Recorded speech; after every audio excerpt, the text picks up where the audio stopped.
hello बंधुসকল आपनालोके भाले कुशले आछे निश्चय एया हल मार्घेरिटा बुद्ध विहारर एटा शुभ क्षणर सुंदर भिडिओ एखन हल 12 एप्रिल हिदिनाखन बुद्ध मूर्ति गा धोआ घरखन उद्বোधन करा হৈছিল তাত আমি সকলোৱে আহি উপস্থিত হৈ বুদ্ধ পূজা কৰিলো এই বছৰ ধুনীয়াকৈ ইয়াত পানী বিহু মানে সংকেন খেলিবলৈ আমি যুজা কৰিছো बुद्ध मूर्ति गा धोई आमी सकलोए इजने सिजनक पानी छटियाई नतुन बछৰৰ शुभेच्छा दिবলৈ आयोजन কৰিছো आमी सकलो ठाইৰ পৰা कमके हलेও आमी लग खाइছো ইয়াতে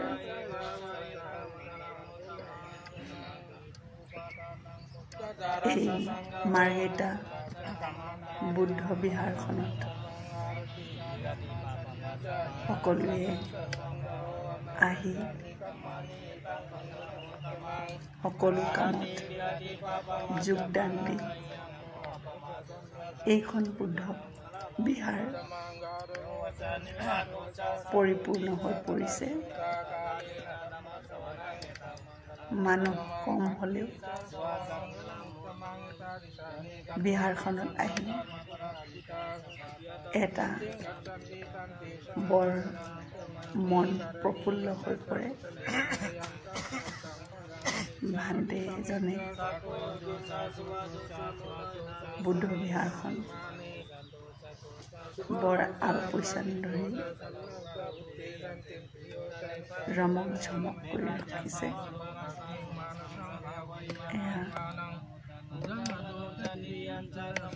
आमार मार्घेरिटा बुद्ध विहारर उपासक उपासिकागण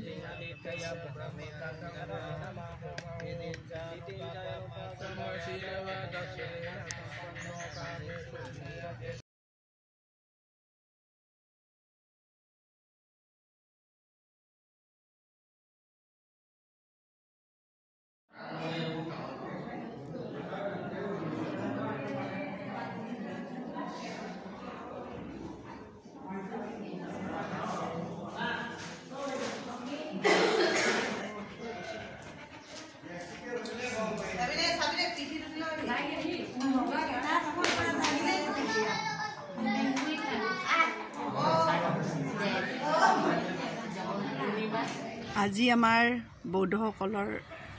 এটা পবিত্ৰ দিন নতুন বছৰ সিদ্ধাৰ্থ গৌতমে এই বুদ্ধ বৃক্ষৰ তলতে বহি জ্ঞান প্ৰাপ্ত কৰিছিল সেই কাৰণে আমাৰ বৌদ্ধসকলৰ বাবে আহত গছ বৌদ্ধ বৃক্ষ বুলি কয় বোধিদ্ৰুম বুলি কয় এই গছপা আমাৰ কাৰণে বৰ সন্মানীয় তে মাৰ্ঘেৰিটা নিউ কলনী মন্দিৰ এই গছজোপাক ধুনীয়াকৈ সংৰক্ষণ কৰি থৈছে আজি আমি সকলো বৌদ্ধ সমাজে নিজৰ নিজৰ সকলো বুদ্ধ মন্দিৰত আমাৰ বিহাৰত উপস্থিত থাকি নতুন বছৰ উৎসৱ পালন কৰে আজিৰ নিশা বুদ্ধ মূৰ্তি নামিব মানে আমি গা ধুৱাবলৈ কাৰণে এখন সুন্দৰ এখন ঘৰত নমোৱা হ'ব আজি এইখন মন্দিৰত সেই ঘৰটোত উদ্বোধনো দিছে এইটো হ'ল মাৰ্ঘেৰিটাৰ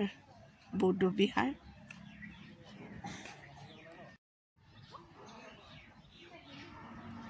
এইখন হ'ল গেট সুন্দৰ বাগিচা গছ গছনিয়ে পৰিপূৰ্ণ বুদ্ধ বিহাৰ সম্পূৰ্ণ হ'বলৈ হ'লে বৌদ্ধসকলৰ বিহাৰত এখন বুদ্ধিদ্ৰুমৰ তপস্যা কৰা জাগা এখন স্তূপ আৰু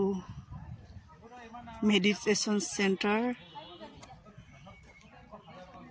তাৰ পাছত লাগে আমাক প্ৰয়োজন হয় সম্পূৰ্ণ বুদ্ধ বিহাৰ এখন সম্পূৰ্ণ হয় এইখন হ'ল আজিৰ দিনত এই বহাগ বিহুত এইখন এটা ঘৰ ইয়াতে আমাৰ বুদ্ধ মূৰ্তি নমাই ইয়াতে বহোৱা হ'ব এতিয়া বহোৱা নাই নিশা নমাৰ পাছতে বহাব তাৰপিছত এই হালধীয়াকৈ যোনটো চক্ৰ আছে সেইখন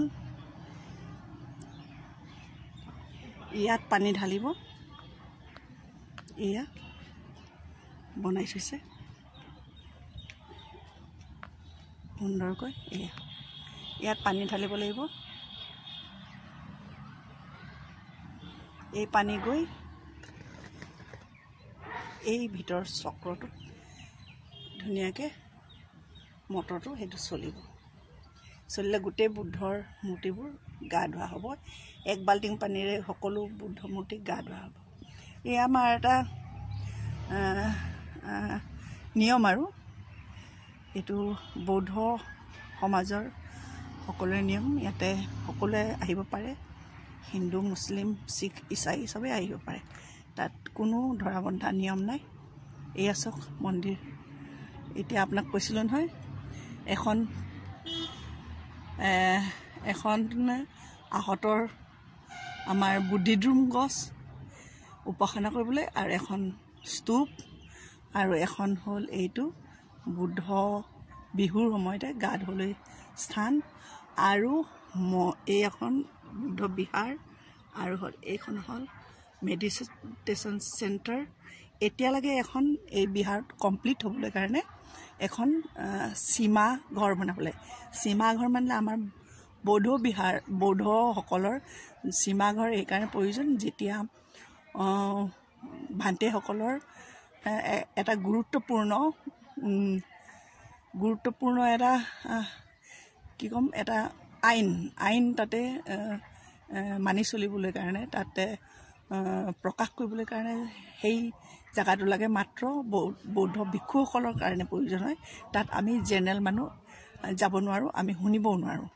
সেইবাবে এতিয়া ইয়াত এটা লাগে সীমা ঘৰ মানে সেইটো মানে বৌদ্ধ ভিক্ষুসকলে যিবোৰ কেতিয়াবা নজনাকৈ ভুল কাম কৰিলে তাত মানে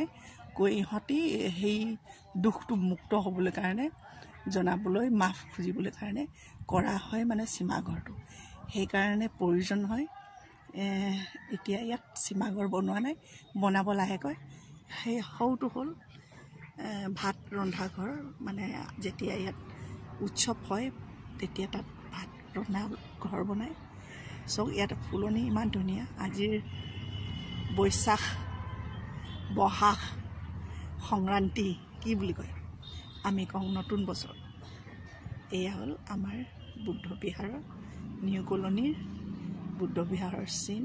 সকলোৱে আহিব বিহু খেলিবলৈ আমি 2-3 দিন খেলিম আহিব সকলোলৈ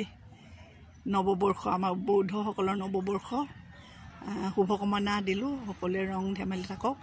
নতুন বছৰত নতুনত্ব ভাৱনা চিন্তা সেইবোৰ আপোনালোকৰ অন্তৰত আহক পুৰণা ভেদভাৱবোৰ আঁতৰাই নতুন ভাৱধাৰা গঢ়ি উঠক বুলি মই আপোনালোকক শুভেচ্ছা জনালোঁ ধন্যবাদ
এই আজি নতুন যোনটো ঘৰ বনাইছে তাত বহাব এতিয়া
নিজৰ নিজৰ নামৰ অনুসৰি ৰাশি অনুসৰি গছ ফুল পাত গছৰ পাত ফুলপাত কলত ভৰাই ভৰাই থৈছে এইটো যেতিয়ালৈকে